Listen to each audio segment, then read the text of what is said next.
Hi guys, welcome back to the channel. If you're new here, welcome to the channel. I hope you enjoy the content.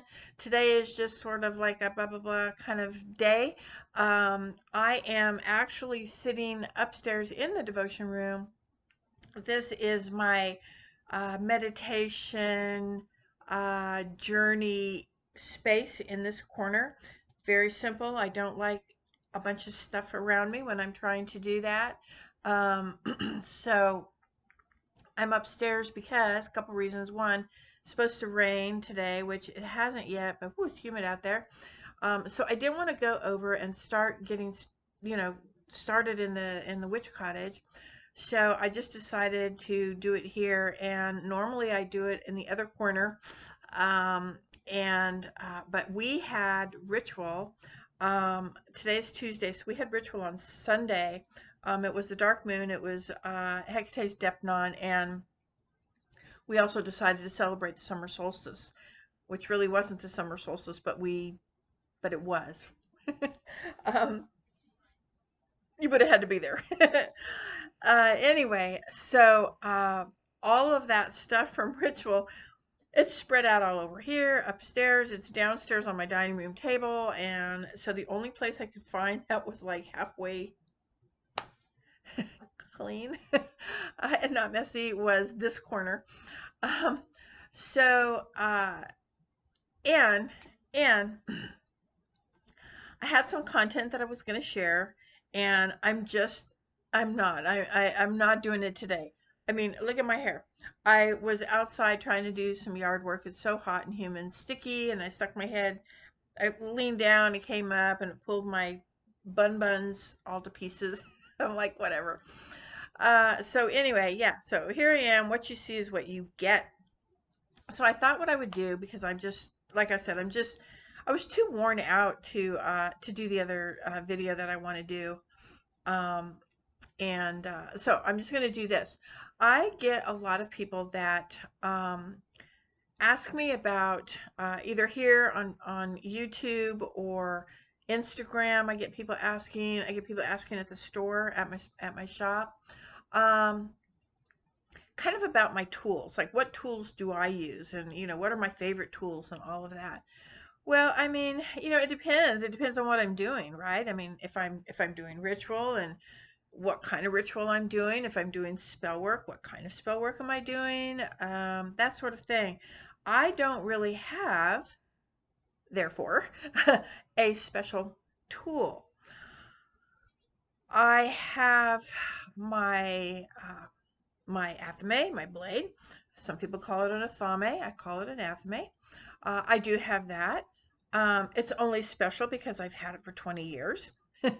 And there's nothing special about it. It's just a blade, double-sided blade with a wood handle. That's it. But the energy is incredible. Um, and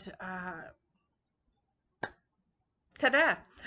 I have a chalice, but usually that is only used for devotions here upstairs. And, if I use it for anything like Samhain, um, you know, it might be on the altar for the ancestors, but usually I will use something else.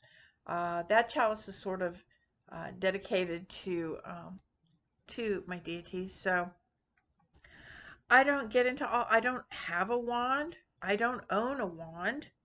I don't feel them. I don't get it. That's just not me. It does nothing for me, so I don't have a wand. Yeah, I really don't have special tools per se. So, um, there we go. That answers that. Thanks. Have a great day. No, I'm kidding. Um, so what I decided to do was I thought that I would show you some of the unique things that I do have. Um, Maybe I used them at one time, maybe I didn't, but I'll just show you some of the things that I kind of like. I think I told you that, up here in my devotion room, um, I am not a minimalist by any means, by any stretch. I am not. we owned an antique store, we were in the antique business for over 20 years. So like, my store looks like or my house looks like the antique store. However, up here in my devotional room, I want it to be clean and neat and orderly. And it's clean. It is clean, but it is not orderly. It is disorderly, if you will. I start to look at something, and the next thing you know, there's 20 books all over the floor, and there's tarot cards and oracle cards, and there's just stuff everywhere. And so I had started going through my stuff. I think it was last year. I started going through stuff because I just, I looked around one day and I'm like, God, it's just a nightmare in here. I can't stand it. So I was like, all right, I'm just going to go through, just slowly. I'm going to go through what isn't serving my highest good and that I'm not totally connected to. I am going to have to let it go. I'm just going to let it go. And I think I did a video on purging actually and letting go of stuff.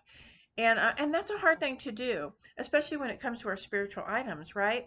Because some of them we're just spiritually attached to, right? I mean, I love this, or especially if you work with deity or you work with spirit, and they can be tricky. They're like, oh no, I want that, and you're like, I don't want it. No, I want that. Okay, So at least for me, that's how it works. They're like, you're not getting rid of that. And I'm like, oh my gosh, okay.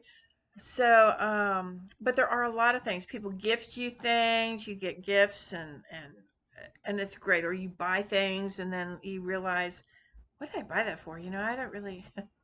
So, I've been going through the stuff and I've been able to purge a few things, but what happens is I get sidetracked. I start going through and then I'm like, oh, look at this. And the next thing you know, you got 100 stuff, books, just everything is everywhere. And you've gotten rid of like two things. So, what I decided to do today was just show you some things that I'm not getting rid of. These are sort of special things, and that I really enjoy having. There are a few that I might get rid of at some point, but not today.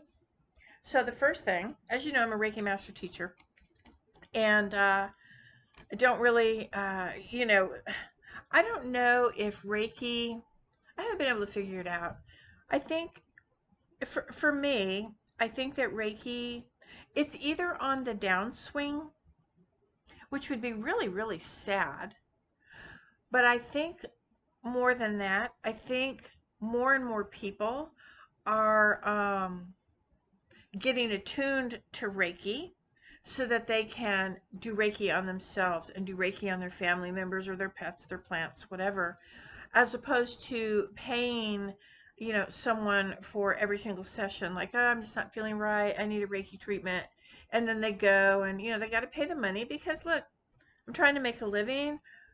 You're coming into my room. I paid for all the stuff. I paid for the bed. I paid for that, for the massage or the Reiki bed. All the materials, my time, everything is, your overhead, all of that stuff adds up. So, it's absolutely not unethical, not unethical, not unethical to, um, it's okay to charge for a Reiki treatment if you are an attuned Reiki master. So what I'm hoping is that I did notice that more and more people were taking the Reiki attunement classes and as opposed to coming in and getting a treatment. So I'm not really sure why that is, other than, you have to pay for every session. So if you pay for your Reiki sessions and you get attuned, then you don't have to pay to have someone give you a Reiki treatment, unless you're just trying to treat yourself and you want to do that. So I hope that's what it is, but I just kind of feel like Reiki is sort of like on the decline as far as, people going and getting Reiki. More and more people, I think, are just wanting to attune themselves. So, anyway, I don't know why I brought that up, but anyway, one of the things that I know because I'm holding it in my hand. One of the things here at the house, up here in my room, my devotion room, I had at one time, I still do, but it's over in a corner now. I had a little Reiki altar, and that was for distant Reiki. So if you needed Reiki and you lived in another state, another town, whatever, um, I would do Reiki right there on the altar, tell you what time we're doing it, blah, blah, blah. And, and that would be a distant Reiki treatment. So I have this. I'm not sure if, it's a Buddhist thing. I don't know if it's Hindu. I really don't know the origin of it, and that I feel really bad for that. But it is a Buddhist item. I can just say that. And this was not the price tag, by the way. This is a customs tag that they put on things. And I just left it there because you never see that. And I just kind of liked it. So it's wants to fall off because I did use it a lot. So you might have seen some documentaries or in a book. In these big monasteries, they have these big tubes of these. And the monks, when they would be chanting and doing their praying and doing their walks around the monastery, the temple, they go by and they spin the wheel. They spin the wheel, but they're saying a mantra. They're saying a prayer, a blessing. So that's what this was or is. And this comes off. This lid comes off, and inside there is there would be a spool of mantras and chants and blessings and everything. And then they would roll it up and they would put it inside the wheel, and then they would put the lid on the wheel, and it's kind of hard to close. And then they just, so it's not closed all the way. But anyway, they would walk around, and this, there has to be a rhythm. I can't get that on all the way. But there's a rhythm that you have to do with your wrist, and I've never been able to do it. But as you do it, you spin this, and this little weighted charm spins, and it spins the bowl around and around and around. And what that does is it releases your mantra, your wish, your prayer, whatever it is, up into the universe, much like in witchcraft when we burn our intentions, or we might put them in water, or we might bury it. It's to send off to the universe for that universal help. So it's kind of the same way with that. So I really, really like that. I think it's just kind of a neat thing. And yeah, but I don't do really Reiki anymore, distant or otherwise. Because of COVID, we stopped with the classes because of the social distancing and COVID. We just stopped.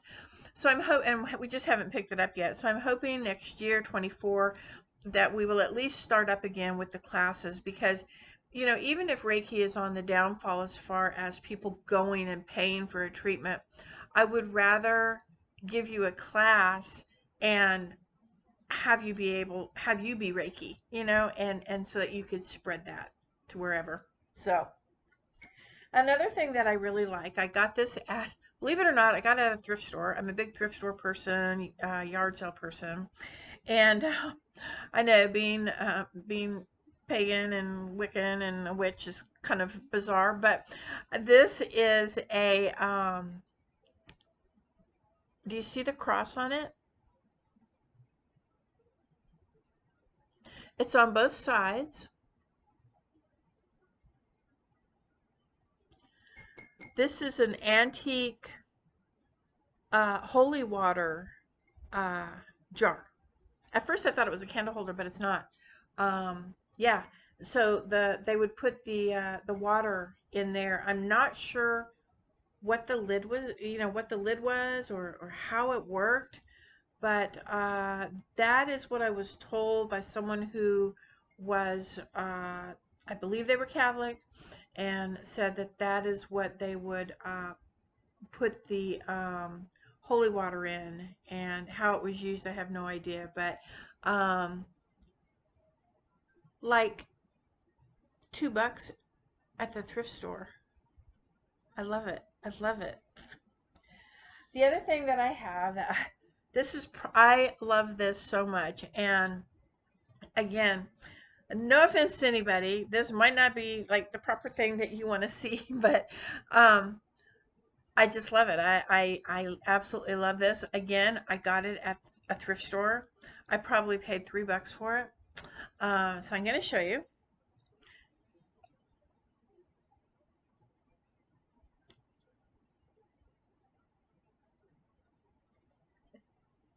I know, I know, I get it. I feel you. I know, but I just loved it. I just loved it. On the back, there is this little poem. It says, I'll hold it up like this while I read it. There are several reasons for drinking, and one has just entered my head. If a man can't drink when he's living, how the blank can he drink when he's dead?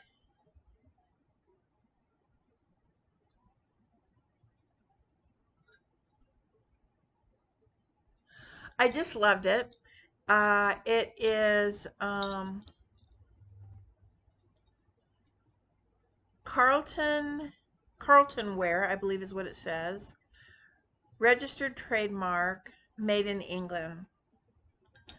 So if anybody like knows any more about the history of this, that would be awesome. I would love to know more about this. I think like again, it was probably like $2 or $3 at the thrift store.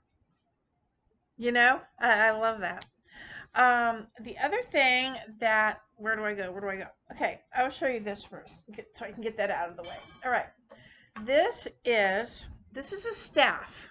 Okay, it's not real. It's not like a staff like you would see like real tall with whatever.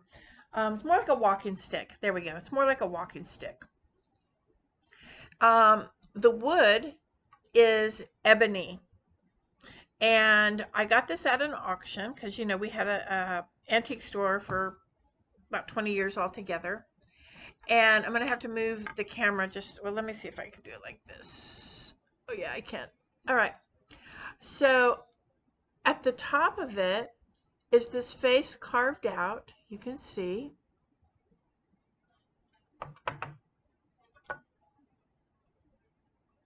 right? So it's ebony. And there was a tag on it that said it was from Brazil. So I don't know. I'm not 100% on that. I just know that the wood is ebony and it said Brazil. Um, and I think it came out of somebody's estate, so I don't know. My husband found an antler out in our pasture one year because you know the deer shed and stuff. So I felt the need to attach it to this. And then I don't even know what this is. The little hand. Um, I have no idea where I got it. Somebody might have given it to me. I'm not sure. But I felt the need to put it on here. And then this is a cute story. And I'm sorry, you know, those that might not like and be offended by animal treasures and bones and furs and stuff. I do work with them, so I do. I'm pretty picky. I do try to make sure that if I'm purchasing it or somebody gives it to me, that it is from a you know reliable source, that it has been that it's ethically sourced, I guess. Um, these, however, are old. These are probably vintage. You know, I don't know the year. At an auction one year, not the same auction that I bought this at.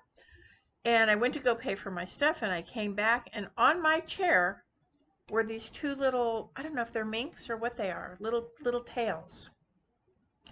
And it freaked me out. I sat in the next chair. I was like, who put those there? Didn't who saw somebody put these? Did somebody lose these? Like, why are you putting these on my chair?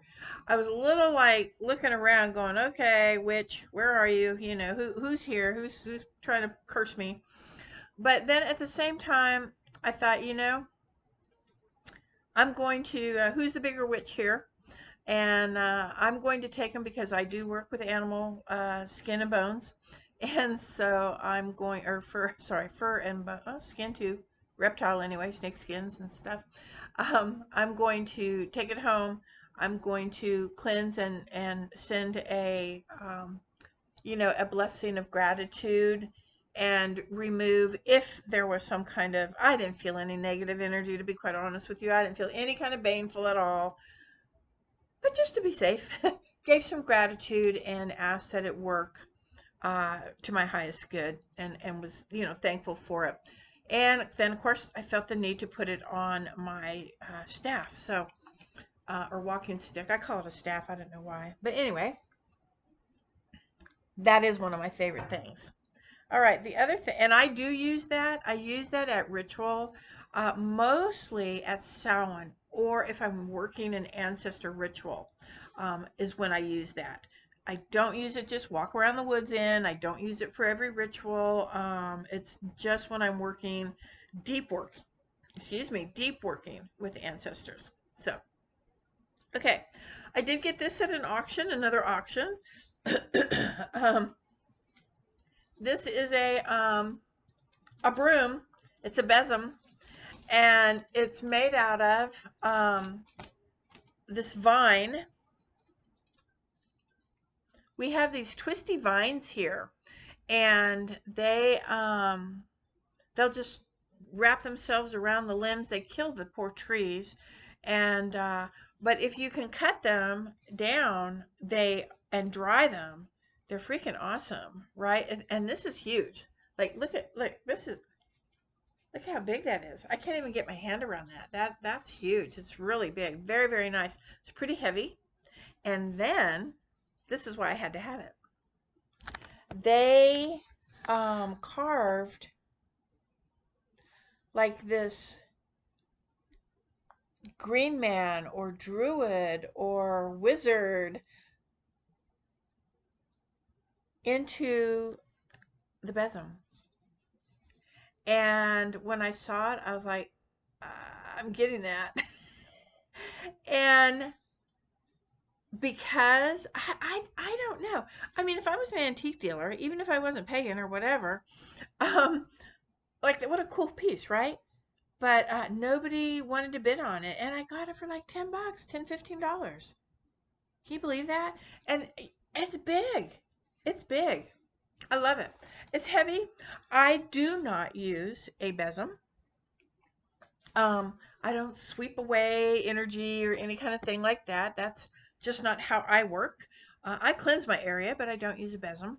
And but I still love it. I love it. It's not anything that I'm going to get rid of anytime soon, for sure. It's just a decorative piece here in the in my room. So I think I showed you this before. I'm just going to show it to you real quickly because I think it's on one of the videos. This is a porcupine skull. Porcupine skull. These little teeth. These are antique sleigh bells. They would put them on the horses, the sleigh bells, and this is rabbit fur. I forget what these are called. Cannot remember. But the guy that I bought it from is Native American. He actually has whatever it is. I know I'm just messing this all up, but he has he has a card and he has the rights to go on the reservation and do things that if you're not, that you couldn't do. So he's able to buy product. It's all put together with sinew, sinew, deer. You know what that is, sinew. And then look at his little teeth, cute. And you can see the sinew. I don't know how you pronounce it, sinew. Um, and it's a rattle. And when I saw that, I had to have it. I absolutely loved it. Um, and the fact that it came from where it came from, and I know him, and I know that it was all done in a sacred manner. Um, they don't just do things for profit. They're on the reservations. They Everything is sacred, and they give it, their the means that it should have. So, um, so those are a few of my favorite things. I've got a room full of my favorite things that I'm trying to get rid of, and it's just so hard. Like, it's just really hard, especially things that people have given you, and you're just like, gosh, they gave it to me. I hate that. But the thing is, if I'm not using it, and maybe it's just um I don't have any place for it or whatever, it gets put in a box, and I don't like that. I don't like that. I don't know. I feel like I'd rather regift it and let someone else have it forever, however long they need to have it, and then they can regift it. So I've had people, yeah, it's just hard. It's very hard. Um, Even things that I've purchased, I've purchased for a specific reason, and then you're like, oh gosh, I put so much work into that, and then, but I have no use for it. I don't use it anymore. It's not my thing anymore. Why am I holding on to it? I either have to clean it, dust it, or it just goes in the box. And what good is that? So I'd rather somebody be able to use it, I guess, than to just store it away in a closet somewhere in an old box that you're never going to see. Anyway, so I just thought I would share those with you today because, like I said, the video I will be posting hopefully next week. And then it may not be next week. I don't know. I have to go to the eye doctor next week. I'm dreading it. It's on Monday, and they dilate my eyes. It gives me a headache. I can't see for like hours, hours. So my poor husband has to go and take me, and because I can't see to drive, and it's a nightmare. But I haven't gone in like 5 years. I can't see. I got glasses and I cannot see. So I have to do that next week. But anyway, I do have a video coming up that I want to do. It'll be a spell work video, and unless something comes up before then. And so hopefully next week, but if not, it'll be the week after. In the meantime, hey, happy solstice if you, or midsummer if you celebrate here in the Northern Hemisphere. Our Southern Hemisphere friends, blessed winter solstice to you. Stay warm. And yeah, that's it. Don't forget, even if it's just, if you got a candlelight one, that's the fire the sun brings. If you don't have that, just go out and thank you. You got to have the sun. Sun is growth, so you got to have it. All right, guys, that's it. Have a good week, and thanks for watching. I will talk to you soon. Love you guys. Bye.